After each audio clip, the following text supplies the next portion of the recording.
que impacto pode ter, ou tem, ou virá a ter esta reforma na economia portuguesa? Olha, como é óbvio, se eu soubesse responder a isso, não estava aqui.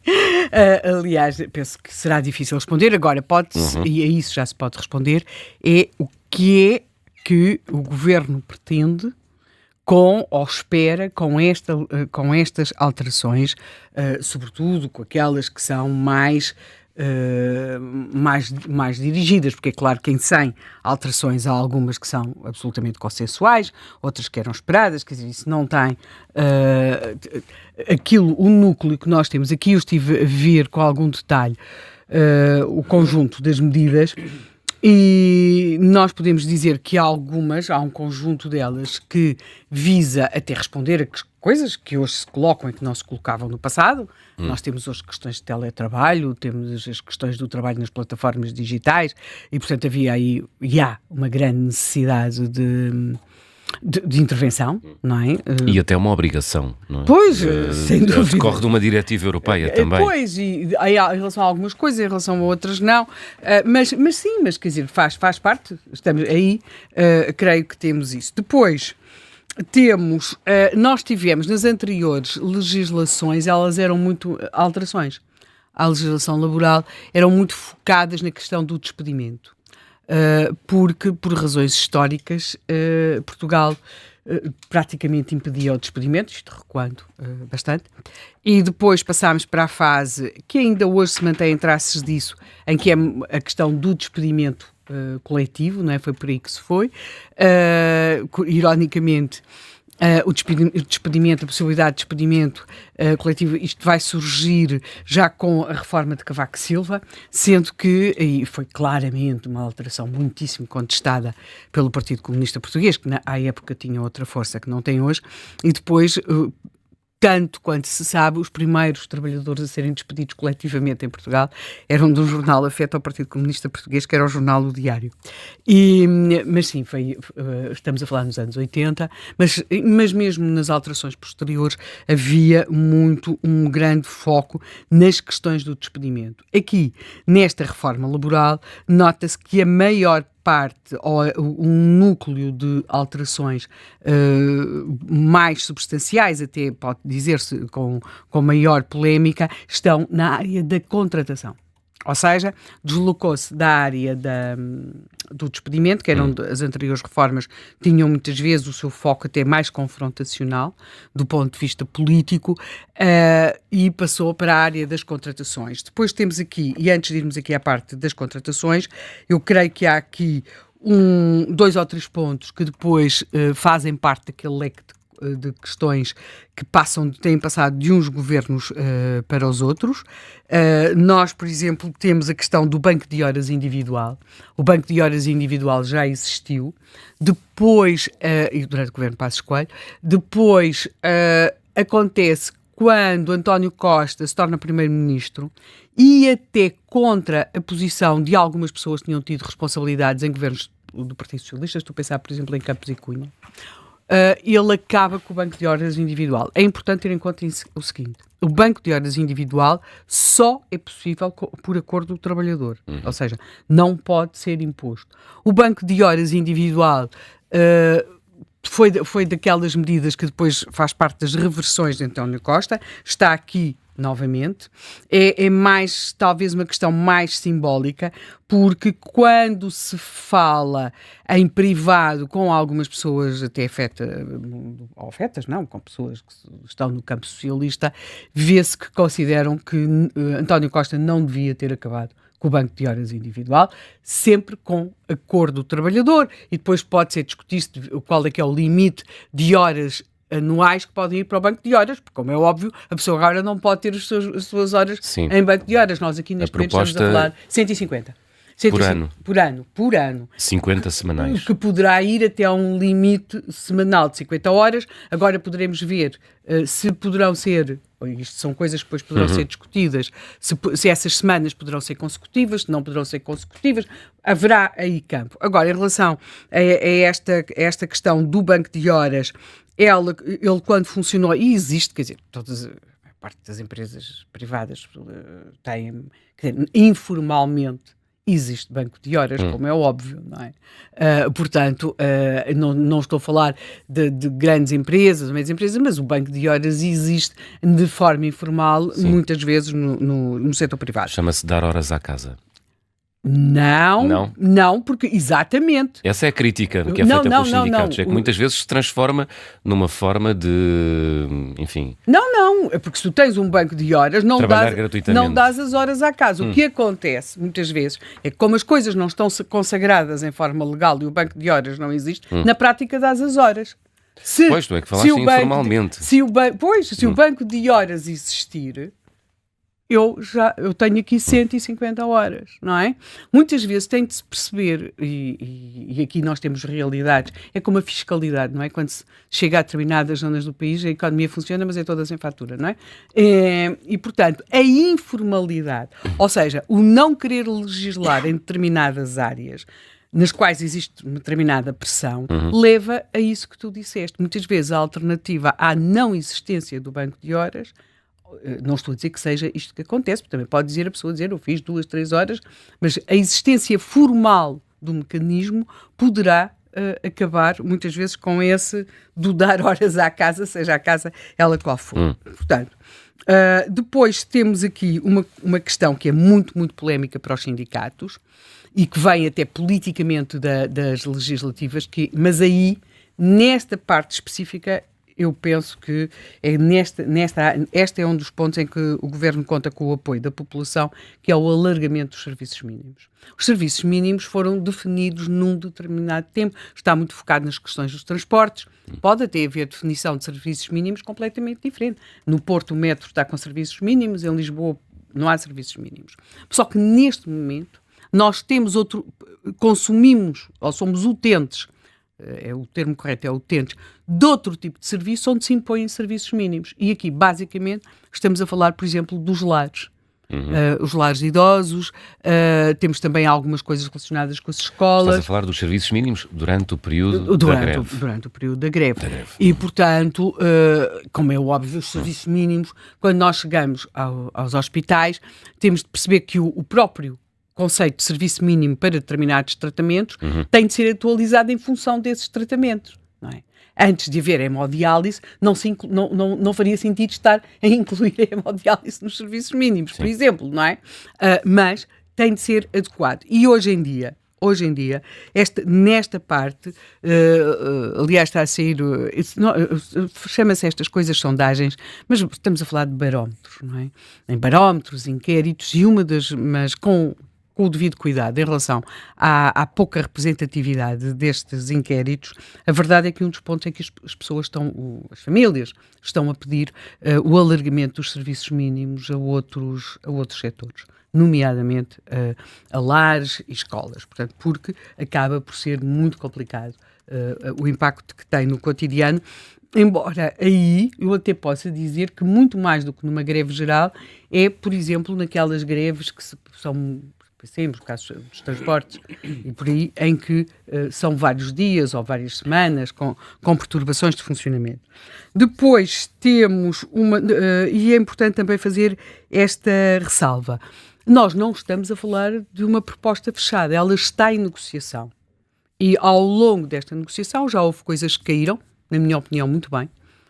Por exemplo, aquela questão da impossibilidade de oposição por parte de pais, nomeadamente pais que tinham filhos com questões...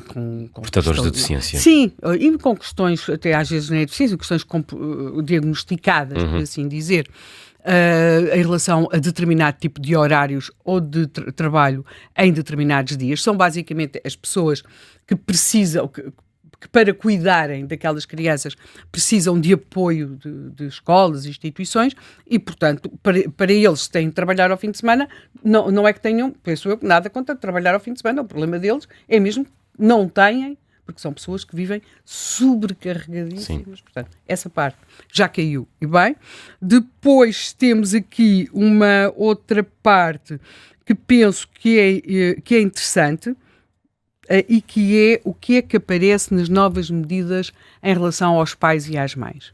isto ficou logo muito colocado àquela questão da amamentação. Note-se que Portugal tem licença para a amamentação. Nós temos na Europa países com licenças de maternidade mais generosas do que é Portugal, e não prevêem a questão da amamentação, até porque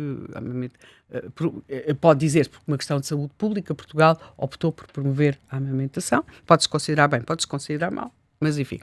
Agora, neste momento, o que temos é uma licença de amamentação que fica até aos 2 anos, e aqui é importante frisar o seguinte: pergunta sempre porque é que a ministra avançou com aquela coisa da amamentação. Há um setor em Portugal, que é o setor ao qual a ministra está bastante ligada, que é o setor das IPSS, das misericórdias, onde parece que efetivamente se registariam alguns abusos, mas é uma coisa muito circunscrita.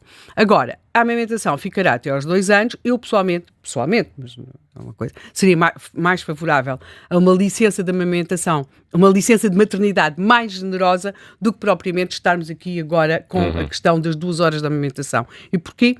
Independentemente da mulher amamentar ou não. Independentemente, até porque há quem adote crianças, não é?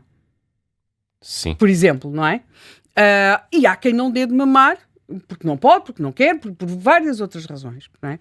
Portanto, embora me pareça que é muito interessante do ponto de vista da saúde e tudo isso, a amamentação.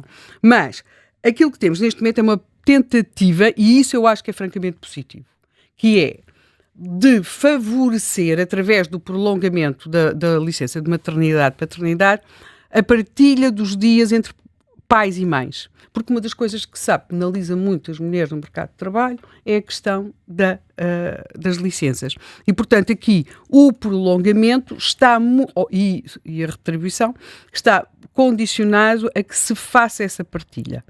Isso é feito noutros países na Europa, e não estou a dizer que resolva de modo algum a questão da mulher, mas acho que nós temos nesta área, os diferentes governos, diferentes cores políticas, têm procurado ter políticas de condicionamento de comportamento, seja no caso da amamentação, no qual eu tenho uma posição contrária, seja no caso desta partilha. E agora chegamos aqui à grande questão, que é a questão da contratação. Se estivéssemos a falar de outras reformas laborais, estaríamos a falar mais de despedimentos. Há também aqui uma coisa polémica, que é a questão do outsourcing, após despedimento passar a ser possível.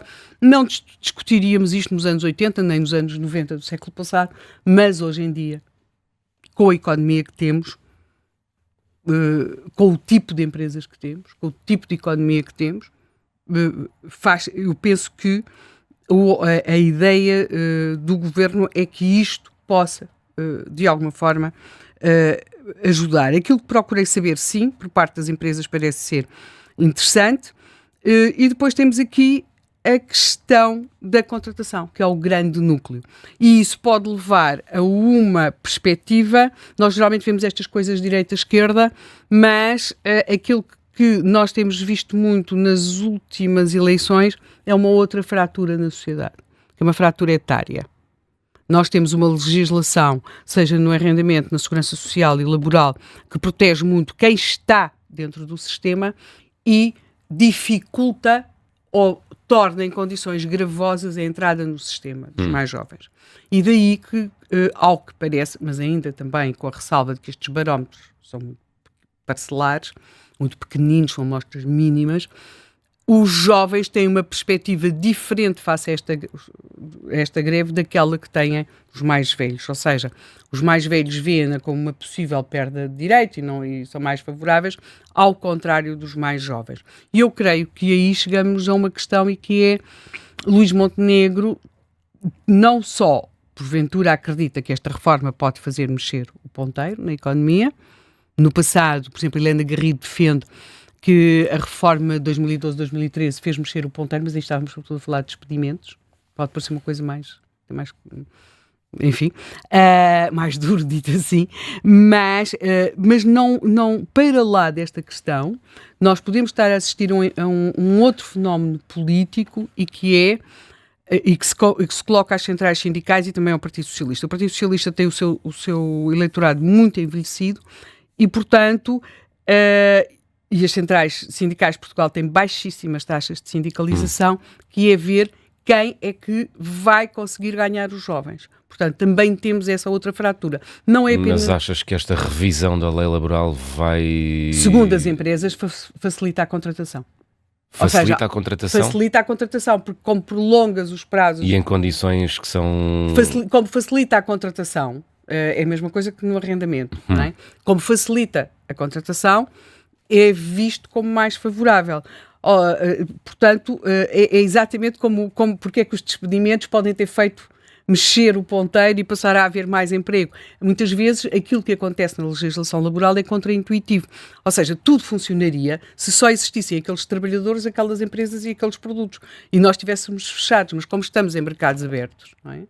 E como estão sempre mais trabalhadores a chegar e outros a sair, nós estamos a trabalhar com uma coisa dinâmica. E aquilo que muitas vezes achamos que vai proteger, antes, pelo contrário, acaba a criar enormes zonas de desproteção, ou, antes, pelo contrário, aquilo que achamos que pode ser uma medida à partida, em teoria, o despedimento é uma coisa que nós teremos dificuldade em apoiar, o que não quer dizer que depois não achemos que tem de haver uma legislação para o despedimento. Em resumo, o que é que Luís Montenegro pode pretender com isto?